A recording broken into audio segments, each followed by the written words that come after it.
Para sa episode na ito, dadayuhin natin ang highest point ng Philippine Highway System. At para makapunta dito, tayo ay dadaan sa tinaguriang the most dangerous road sa Pilipinas.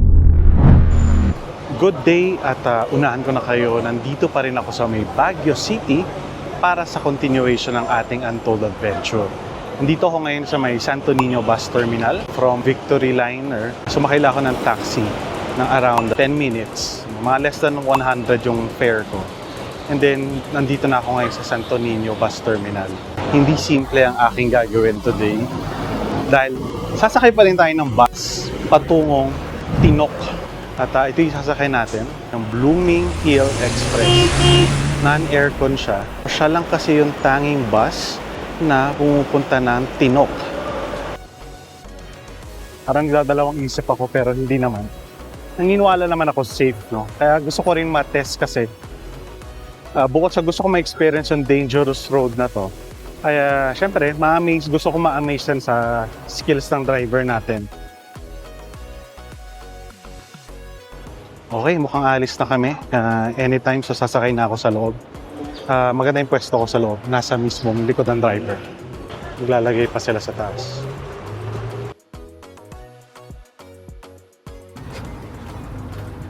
At yun na nga, saktong 7 o'clock AM. Umalis na kami dito sa terminal.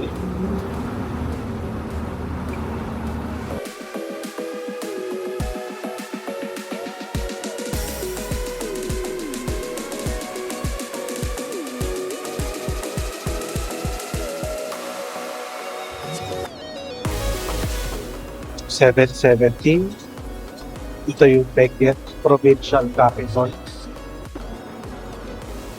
7:33. Ito na tayo papasok sa National Toll Gate, Baguio, Bontoc Road.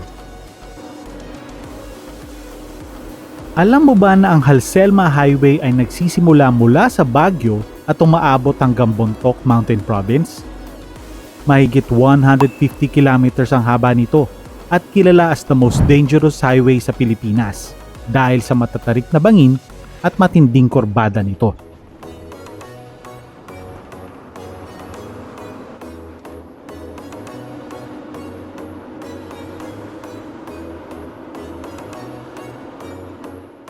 Stopover tayo dito sa may, hindi ko alam saan ba makikita.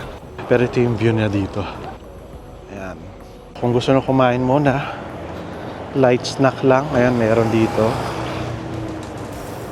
Lumawig Restaurant. Pearl Ra Coffee. After 5 minutes, umalis na rin tayo kagad doon. Stopover. Nasyog tayo. Nasa Atok Benguet na pala tayo.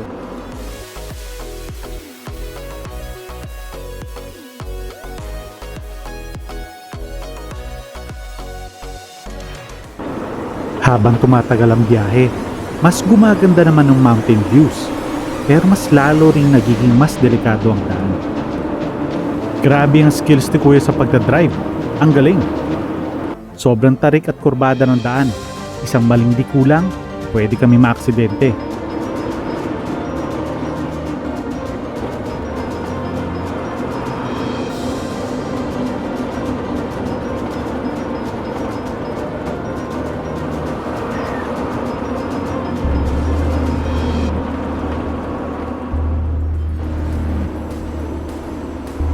Barangay Paway.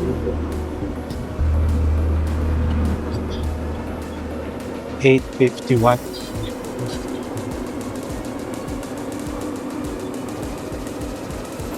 Though,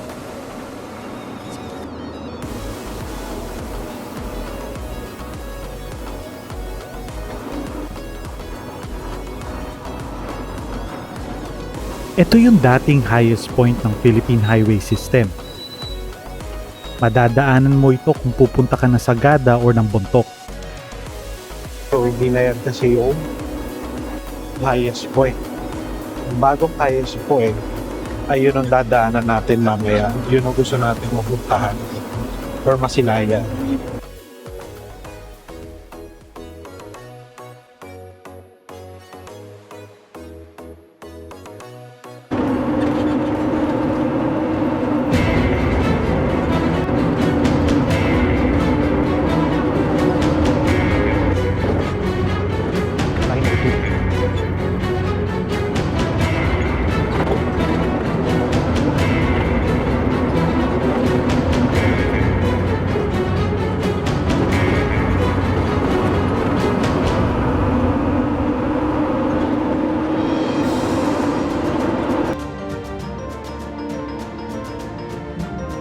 Sunod-sunod na paliko-likong kalsada ang aming dinadaanan.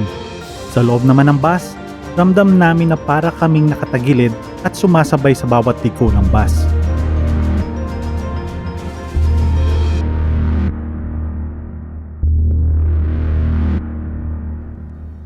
...9:20, stopover muna kami dito sa may Al Restaurant.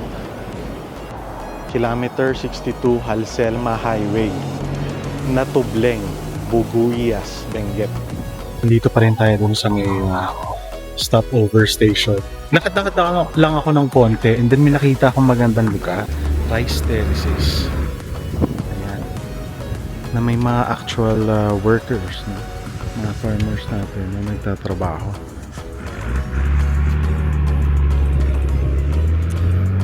Mas ang ganda dun, oh. Oh, dun.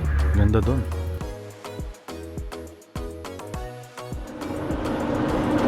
$9.50 nagsimula lang. Umalit tayo. Umalis.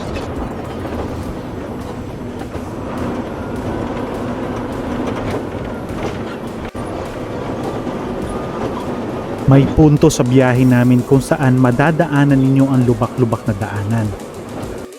Pero okay lang dahil sulit ang ganda ng view.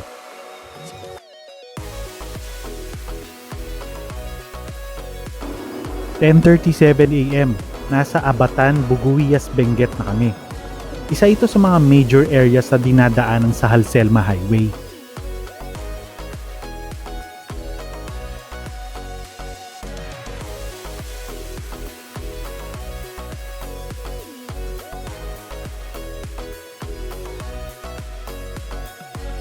$10.50 Barangay Loo.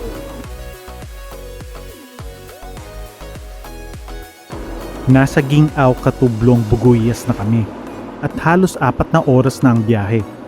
Konti na lang, around 10 kilometers at malapit na kami sa highest point.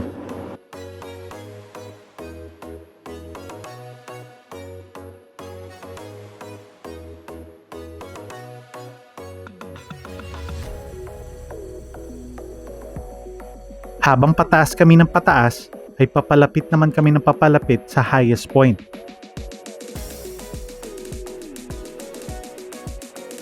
Ibig sabihin, mas gumaganda ang view at mas lumalamig ang hangin.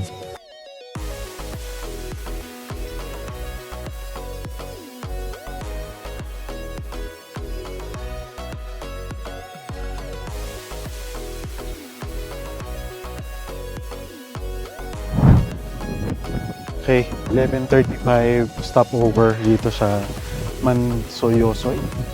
Mansoyosoy, Katlubang. Piling ko ito na yung huling stop bago dun sa highest peak at saka sa Tinok mismo. Ayan, so ito yung pinag-stopover namin.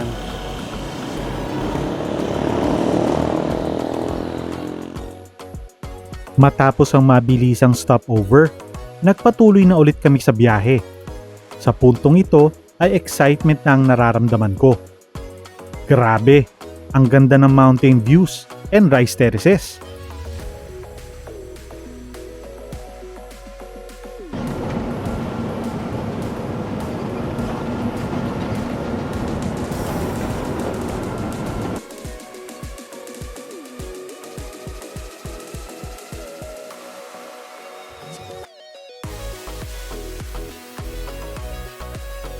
Sa sobrang taas namin, ka-level na namin ng Sea of Clouds. Ayun oh, ganun na kami kataas. Imagine, nasa around 2,345 meters above sea level na kami. Ramdam na rin dito yung pressure sa tenga.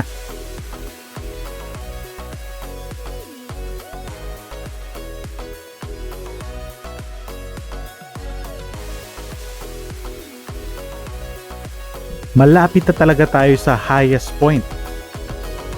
Ito na, madadaanan na natin ang goal ko na makarating sa highest point ng Philippine Highway System. Ito ay 2,428.66 meters above sea level. Ito ang new highest point ng Philippine Highway System. Wait lang, yun na yun? Hindi ka bumaba? Let me explain. Tinanong ko si Manong driver kung may biyahe papapuntang Tinok kung bababa ko sa highest point. Sabi nila, wala na daw. Nag-iisa lang daw ang biyahe, kaya naman no choice ako kundi ituloy lang ang biyahe papuntang Tinok. Tutal, ang goal ko naman ay masilayan ang highest point habang nakasakay sa bus na dumadaan sa the most dangerous road in the Philippines. Oh my gosh. Wala ka talaga makita sa baba. Wala kang makita talaga.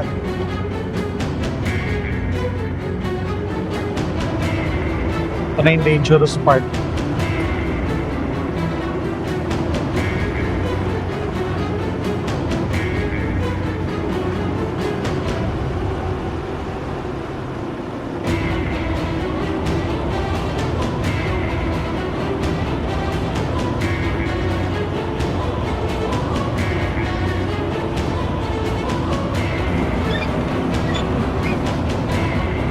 Oh gosh.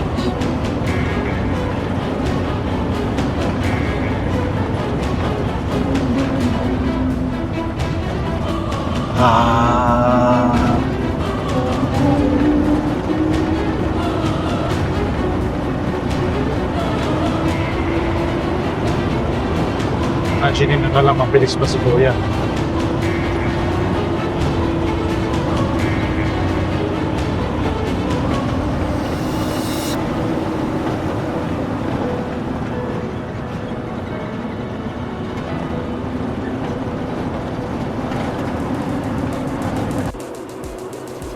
Last stretch.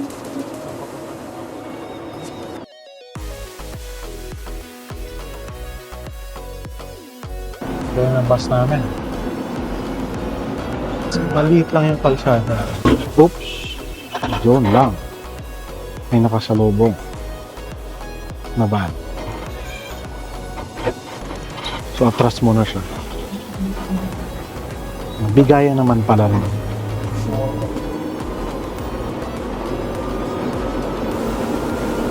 Bigayan.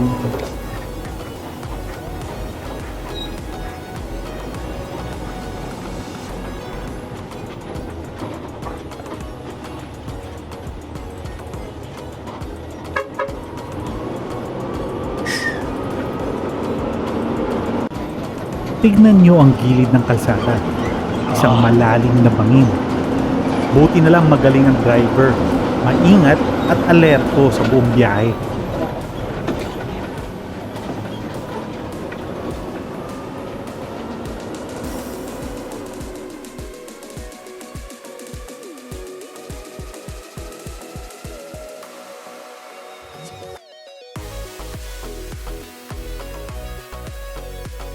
Matapos ang 5 oras, sa wakas, nakarating na kami sa Tinok, Ifugao. Nakakapagod yung biyahe, pero sobrang worth it dahil sa experience, views, at adventure sa highest point at most dangerous road sa Pilipinas.